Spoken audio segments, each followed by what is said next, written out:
we got Jim Jones out here still acting like a goddamn child. So Jim Jones is on the Fat Joe podcast. Joe and Jaden Jinkit, whatever it's called. Jinkit Joe, Jada Joe Jink, whatever that shit is called. He asked Jim Jones about the whole um, Hocus 4/5 situation with the drop your flag challenge thing. Jim Jones says that he don't think that Hocus 4/5 had to drop his flag in order to try to, convey the message or whatever like that. And he's not dropping his flag. He's talking about him and his homies is in a war. What war are you in? What war are you in? Now, if you're talking about you in war with the system, the quote unquote machine or something like that, maybe I would, like, if you was talking about that kind of war, like, you would probably awaken some sleeper cells. To tell you the truth, there'd probably be a couple of jokers who claim they're not a warrior no more. They might wake up and start paying attention and trying to see what you're talking about. I would imagine. You know what I'm saying? That if that's the kind of war you're talking about, if you're talking about you at war with the system or something, I ain't saying the Joker or anybody should be going to war with the system, whatever. But I'm just saying, if you was talking about that type of time, that type of war, you would probably awaken a couple sleeper cells. There's probably a couple jokers running around here that claim they're not really about their life no more, that really might wake up out of their sleep and go put in some work for a righteous cause. You know what I'm saying? I would think so. There's probably a few of them kind of people around. But if that's the type of war you're talking about, I ain't heard about none of that type of shit. I didn't hear about it. In fact, when they run down on jokers with these RICO charges, I don't even see jokers going to war with the police who are coming to arrest them to grab them up. So I'm trying to figure out what war is this dude talking about he's in? What is the war you talking about? Because if you ain't in no war with the system, because I damn sure don't see no goddamn war with nobody going with the system. And if you ain't going to war with the police when they come and grab you up in these RICO charges, 20, 30, 50 y'all at a time, and you ain't going to war with them, what war is you talking about that you in? Shout out to somebody I can't see it from here. What war are you in? You know what I'm saying? I'm 40, what am I? 40, I'm 44. I'm 44. The fuck I forget my age for a second. See, that's them jokers getting. I'm 44. So Jim Jones is probably like 50. Imagine me at 44 even sitting up here talking about I got some goddamn rag on my head and I'm part of some goddamn gang. And I'm at war. Who are you at war with? That's the question, Jim Jones. Who are you at war with that makes sense for you being a 50-year-old man talking about you up here in a war with somebody? What war are you in that makes sense to anybody? Of a person of your so-called stature, having the so-called money you got, the resources you have, and you in a goddamn war. The whole situation with this dude, the skittle-haired dude with the whole 9 trade thing that went down and stuff like that, people were saying then they didn't understand how Jim Jones wasn't involved with that because he was right there with the whole stuff. From what we've seen, you know what I'm saying? From what we know, from what we've seen on the internet, only even. People were wondering how but even this, and a lot of people are saying that he must have been working with the police or he is police because he's supposed to have got indicted for that. Not even to mention like the gun charge he had before that and the drug charge in Georgia or whatever that stuff was that kind of just like slipped off and slipped away. But let's just say that he definitely isn't working with no police and he's just really not. He really just got lucky. You wouldn't, that whole situation with the 9 trade people that you be closely around that you were AKA allegedly the so-called leader of or a big homie at least or a goddamn at least in a leadership position for, that wouldn't have been enough to wake you up to be like, at the very least, if I'm going to be part of a gang, at the very, very least, maybe I shouldn't go out here in public and say this shit and make it well-known public to the damn world. You would think maybe that would do that. At the very least is that you would think. So at the very, very least, if we can't throw nothing worse on Jim Jones than being just goddamn just immature at the very least, you know what I'm saying? At the worst, then he's working with the damn police and he is an agent like that dude, man dude was saying, I think his name was. And a lot of people have been saying that anyway for years. You know what I'm saying? You got to be on some type of agent type shit or some type of agenda with these people to be out here spew. But it's rap music, and people are trying to make money. So I'm not, I can't just automatically indict somebody because they're still. If that's what's been working, that's what's been working. But at the same time, certain stuff is just not necessary. You don't gotta say certain stuff or do certain stuff. You know what I'm saying? That's why I hate that this blood and Crip stuff came to New York, man. I really do, man. Like I hate that they should have just stuck with CMB, Cash Money Brothers, and Sex Money Murder, man. I told y'all in a couple of videos a little bit of history about. I just say like from where I'm from, what I know about Sex Money Murder and Cash Money Brothers and stuff like that. But then I even heard Zip with the Drip on a video like a day or two ago that said something that kind of confused me because from what he was saying, which I didn't think was the situation. The way he was describing being part of the Bloods when he was younger and stuff like that, and he was like, yeah, he was Sex Money Murder. The way he was saying it, talking about Zip with the Drip, he was saying it in a sense that it sounded to me like he was saying Sex Money Murder was a blood set or a blood faction or part of the Bloods, which I don't remember it being like that. But I'm like I said, I'm not. I just grew up in close proximity with New Yorkers. Not that I'm not from New York or nothing like that. I just grew up in close proximity with New Yorkers based on the fact that these jokers used to come to my town where I live at, where I'm from. A lot of New Yorkers was coming there all the time trying to get money all the time. And that's a whole different situation, which is a whole different story I can get into. That's a whole different thing. But but I grew up in close proximity to a lot of New Yorkers because of that. There was a time when I could tell you where a joke was from. I could tell you what borough they was from just by observing him for a few minutes. You know what I'm saying? Like that's how many New Yorkers was coming to my town when I was young. In Eastern Pennsylvania, that's the special thing about Eastern Pennsylvania. It's not the most worst city. It's not. But the one thing about Easton is that just geographically where it's located at, it has always been a town that you can make a lot of money in, especially back in the day selling crack. It was called Crack City back in the day. We used to call that shit Crack City because where Easton is, we're on the borderline of New Jersey, Phillipsburg, New Jersey. And we're like a half hour south of the Poconos. Then a half hour south of that is like Quakertown, halfway to Philly. So and then like the whole Jersey thing with Phillipsburg, this is not dirty Jersey. This is white folks Jersey. Dirty white. It is dirty Jersey, but it's dirty white folks Jersey. I'm talking about dirty white folks, bars, ran down, poor. Those it ain't like the hood dirty Jersey, like where niggas is at, black folks is at. You know what I'm saying? Gang banging and stuff like that. This is dirty Jersey where you got poor white trash at, and these people ain't doing nothing but doing drugs all day long. And Phillipsburg and all the surrounding areas. So the thing about Easton, real quick before I get back to about this thing about, is that a lot of Easton is a place where a lot of people come to buy drugs at. Because not only the people from Easton, like I said, Easton's a small city, but you got these surrounding towns with a lot of white folks coming from the Poconos and people that got money. You know what I'm saying? People that family got money. I can't tell you how many fiends back in the day I ran into that I came up off of because they got inheritances from a grandfather dying or some shit like that. They got left $250,000 at $100,000. Like, we used to love them, of course. You know what I'm saying? Like we get a hold of somebody like that. You already know they're spending most of that money with you. Those are the kind of fiends you babysit. You don't even let them get back and go back home. You keep them down in a spot. You don't even let them leave. You know what I'm saying? Because they're not going to just buy $50,000 of shit at one time. What they're going to do is spend $100 at a time. They might get a ball at a time. But you got to keep them there so they don't leave and then. Because look, the thing about I'm not going to get into it. That's a whole different story. But what I'm saying is, a lot of people.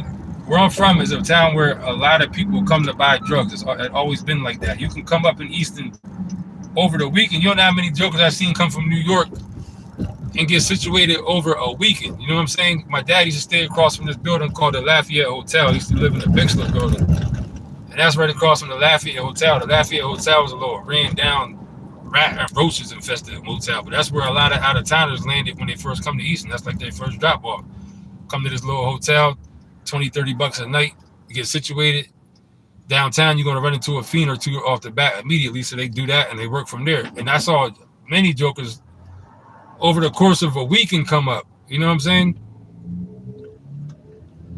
And be straight within the weekend. That's how East and West. So I said all that to say, a lot of New Yorkers have always came to where I'm from to trying to make money and stuff like that. So, and back then I told this story a few different times in different variations here and there and touched on it.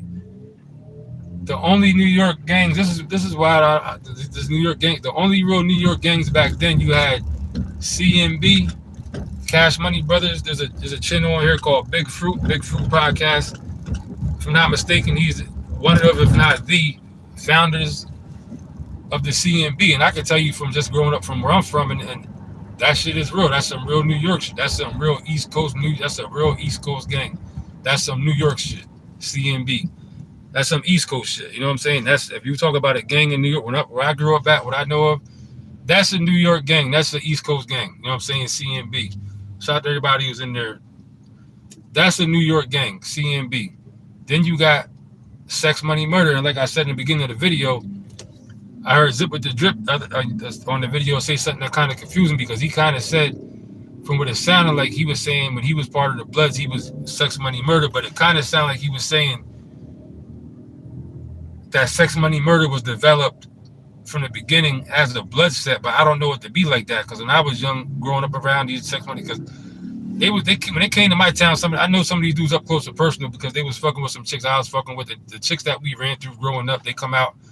But that's how this shit goes, though. That's how you come up when you come from out of town getting money. You got to plug in with some chicks that are from the area, and that's how you can learn the town and get some money. That's how you learn who the fiends are. You learn the other niggas that are around who got money, because they grew up with the people who are from the town who getting money and shit like that. So they know all the business.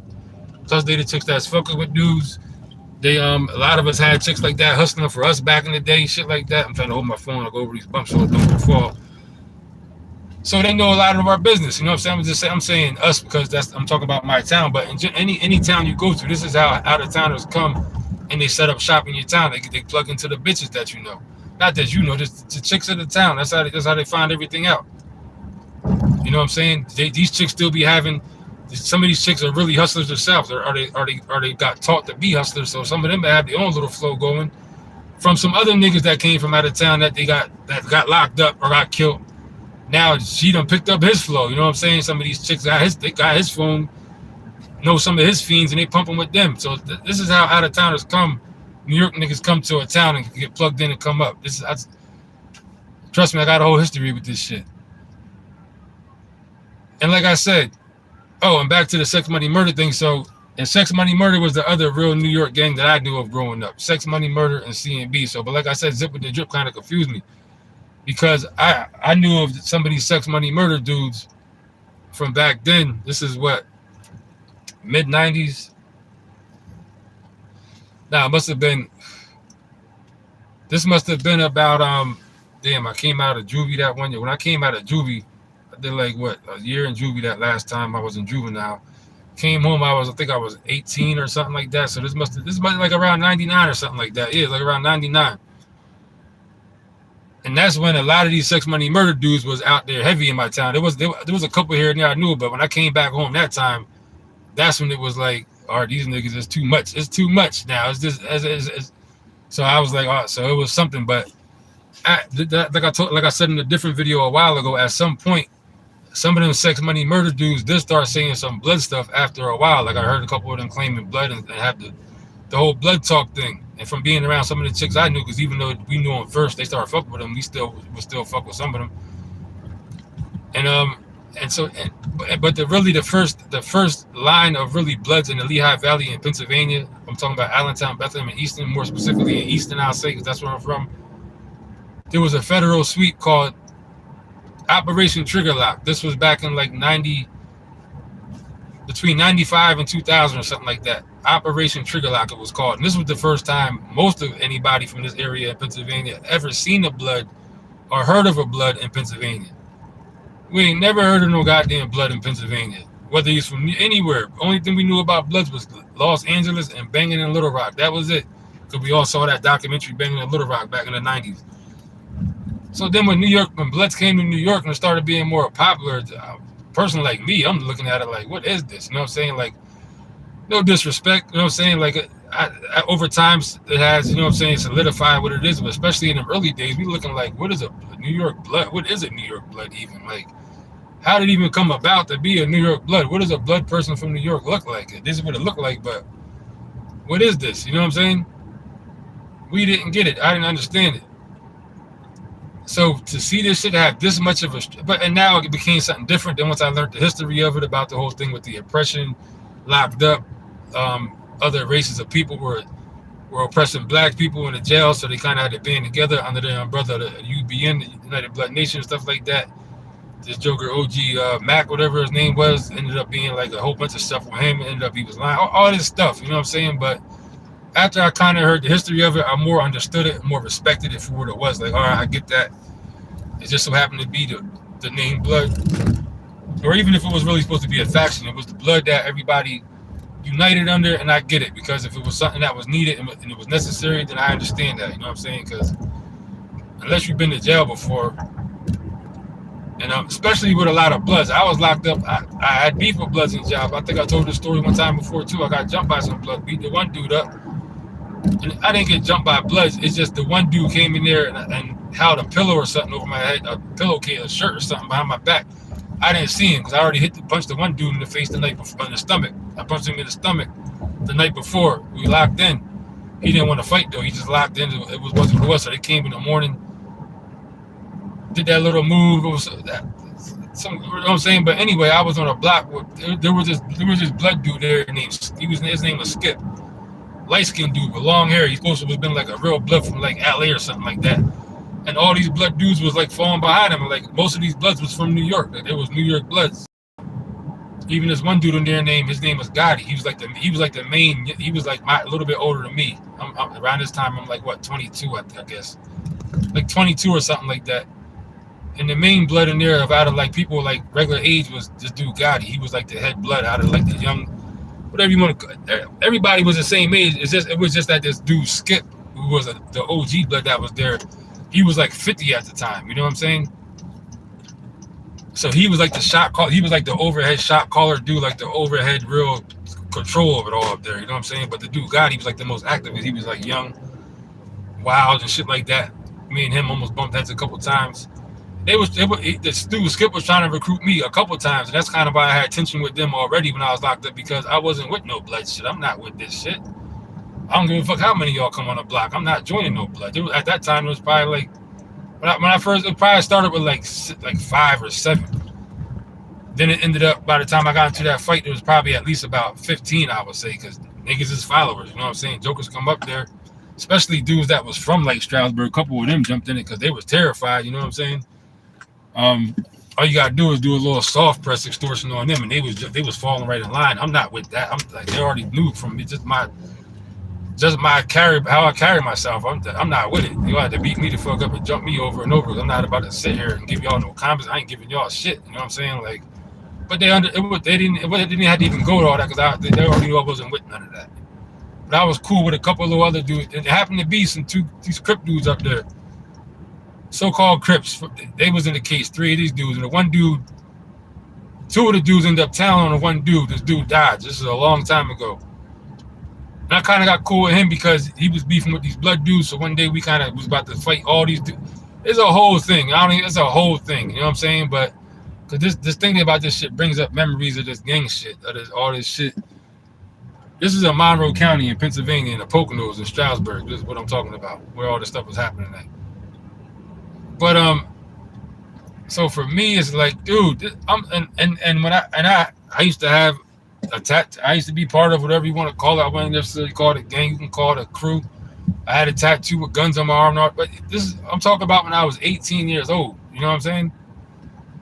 This is when I was 18 years old. Jim Jones out here at 50 damn years old, or damn near 50 years old, talking about this gang shit. It's preposterous, man. It's ridiculous. It's preposterous and ridiculous. It's embarrassing is what it is. Not really, because I don't got. If you got a decent head on your shoulders, you ain't gotta claim that or part of the community. He's on his own with that shit. Whoever is around him that's into that and him, that ain't nothing to do with me. So I ain't gonna say it's embarrassing. But it kind of is because other people looking from the outside in, they don't differentiate. They're not thinking that far into it. They're just looking and saying, like, look at these stupid niggas 50 years old acting like he's still a part of a gang. That's all they see. They look at it. They're not really dissecting it and going into it like that. You know what I'm saying? But man, I'm gonna tell you, this gang shit. The reason why I started getting into all this gang talking this stuff is because I single-handedly saw how this New York blood thing did a lot of damage to the East Coast, man. A lot of damage to New York and to the East Coast. I'm telling you, I grew up watching New Yorkers up close and personal before I had my own.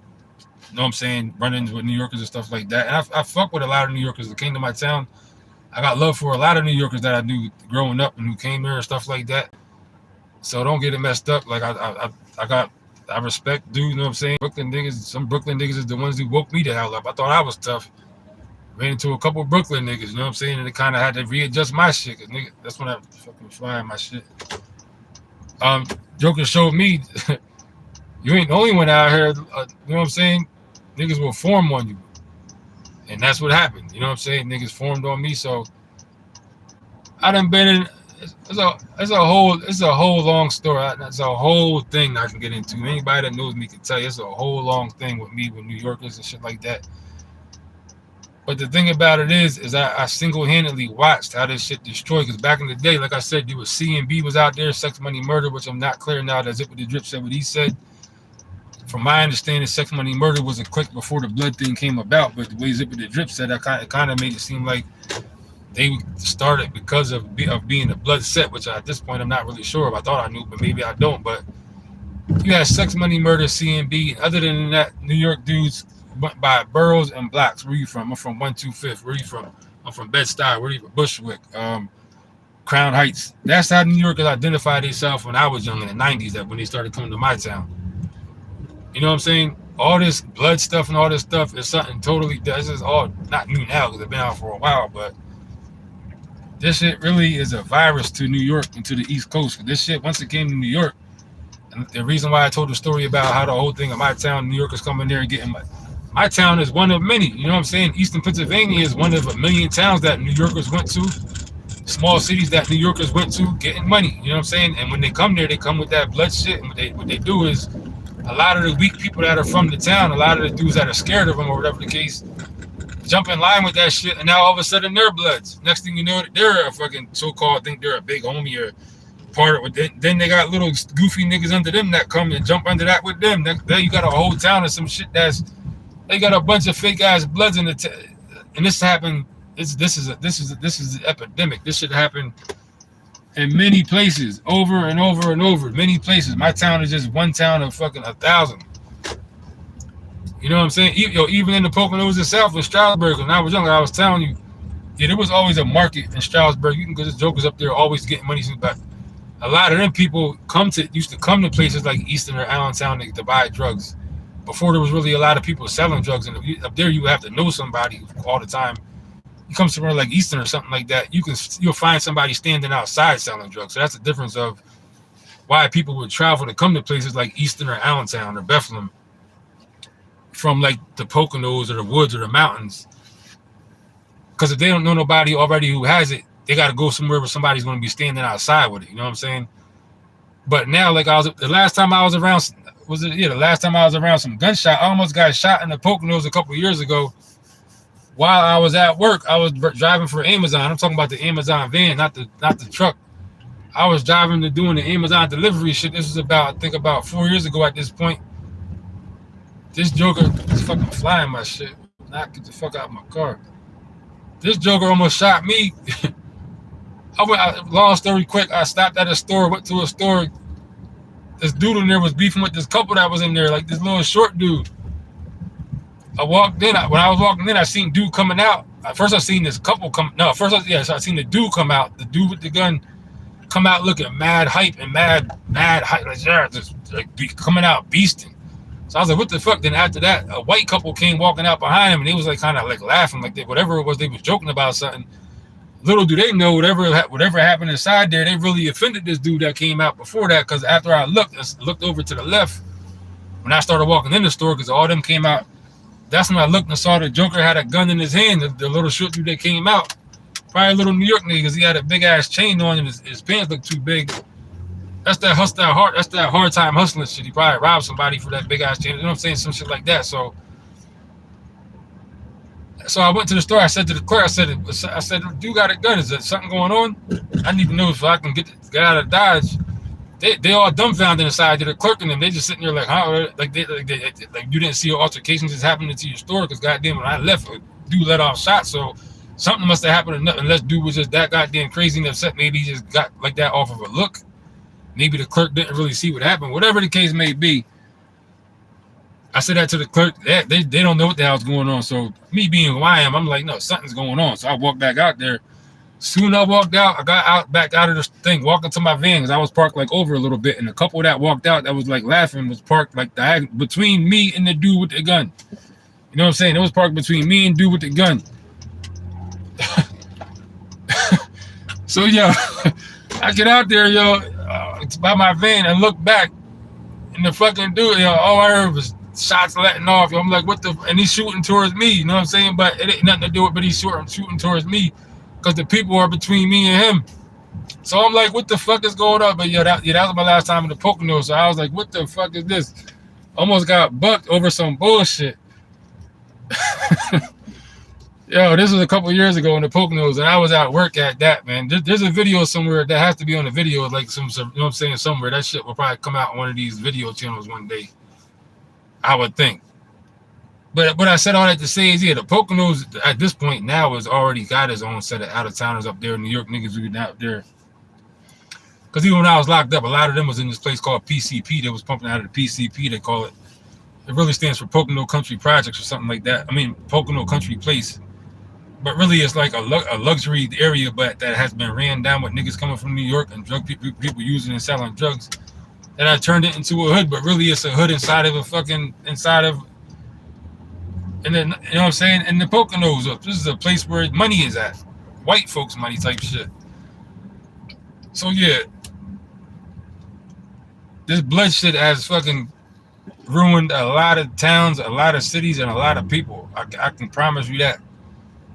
For the people that it didn't ruin that, fell under it, or just by collateral damage, innocent bystanders, and you got people that started going to war with it, you know what I'm saying? And that led to a whole different thing, and with people, I'm sure, in a lot of different places, and that was a whole... So this shit is a virus. So for Jim Jones to be out here freaking almost 50 years old, I'm sure if not 50 already, talking about this, not putting his flag down, it's preposterous, man. This shit is embarrassing, laughable, and ridiculous. So he gotta either be a cop or he's just super duper goddamn immature and lost to still be out here on this goddamn blood shit, on this gang shit. Because even if you are in this day and age, dude, it's time to fucking, if you ain't gonna stop, don't keep publicizing this shit for your own motherfucking sake, for your own good. You're still out here talking this blood for this gang shit for your own good. You should see by now this shit does not motherfucking work. It's not beneficial. It has not been beneficial for anybody. Not lately anyway. We was getting away with it for a long time. The community. When I say we, I'm just saying the hip hop, whatever you want to call it, the streets have gotten away with saying stuff for a long time because they wasn't running down on people. But now you see they are running down on people with RICOs and shit like that. This shit ain't what it used to be. So that means you got to adjust your game to what's going on now. If you ain't going to quit, adjust your motherfucking, you got to maneuver around them the times. And you know what I'm saying? And you got to learn how to maneuver because this shit, and he's talking about because him and his homies is at war. Who you at war with? If you at war with the system, I don't see that shit. And if you talking about you at war in the streets, Joker, like, come on, that don't even, you just sound ridiculous saying some shit like that because you damn sure ain't out here in nobody's block with no fucking machine gun or nothing like that, shooting no shots off at nobody. I can guarantee you that. Jim Jones ain't out here doing that. So, and if he ain't doing it himself, but you out here being part of that, what are you funding a war? You got niggas out here, are you supplying the guns? Like, what part of the war are you in if you really are part of it? The fuck is wrong with you to be out here part of some goddamn war if you are a part of some street war? Like I said, if you was talking about being in a war with the system or something like that, or with the machine, I didn't hear nothing like that. I would almost be willing to bet that a couple of jokers who are out here who say they're not warriors no more will probably, the sleeper cells, I guess you can call them, will probably wake up and be like, all right, you out here beefing with the system? Joker might mess around and try to join a fight like that, a righteous cause. I ain't saying me. I'm just saying there's people out here I was sure that are like that. People that claim they're not a warrior no more, but you say the right couple words to them or the right situation, they might jump out here and be like, you know what, I'm out here again. I ain't heard nothing like that, so I don't know what kind of war you talking about. You're a part of, you know what I'm saying? So and that's that. That's all I gotta say. I don't know. I'm talking long enough about this shit. So Jim Jones look like a goddamn fool out here with this shit. Now it sounds like what he might have did is started some beef with the dude. I think his name is Mandu OG Blood from like Brooklyn or whatever. I think he's from. Somebody who was really locked up going when this shit was going on. Somebody who really been through this shit. The kind of people that really have the right to call themselves Bloods. You know what I'm saying? The ones that really was locked up and had to really go to war, put your life and your freedom and your health on the line because you had no motherfucking choice. That's what I can respect the Blood to be from New York. Those type of situations. You know what I'm saying? Not some jokers out here that just join it because they think it's cute and fashionable. But whatever the case is, man, enough time is we've seen enough. There was an excuse to be fooled or blind for a certain amount of time, but at this point we have all seen enough to know what this shit go. We seen enough to know that this shit is not what it is. Just put it that way. We have all seen enough to know. We've seen enough to know that this shit is not what it is. We've seen enough to know that this shit is not what this shit is supposed to be about. So if you still caught up in that shit, you got nobody to blame but yourself at this day and age. For real. But that's about it, man. Shout out to everybody that came through. Stay out of the way of these jokers because they will hunt you down and fucking put you down. And that's about it. Hit the like button before you get up out of here. If you watch on the playback, hit the like button. So I can turn this shit off. These goddamn bunks. Fucking allergy.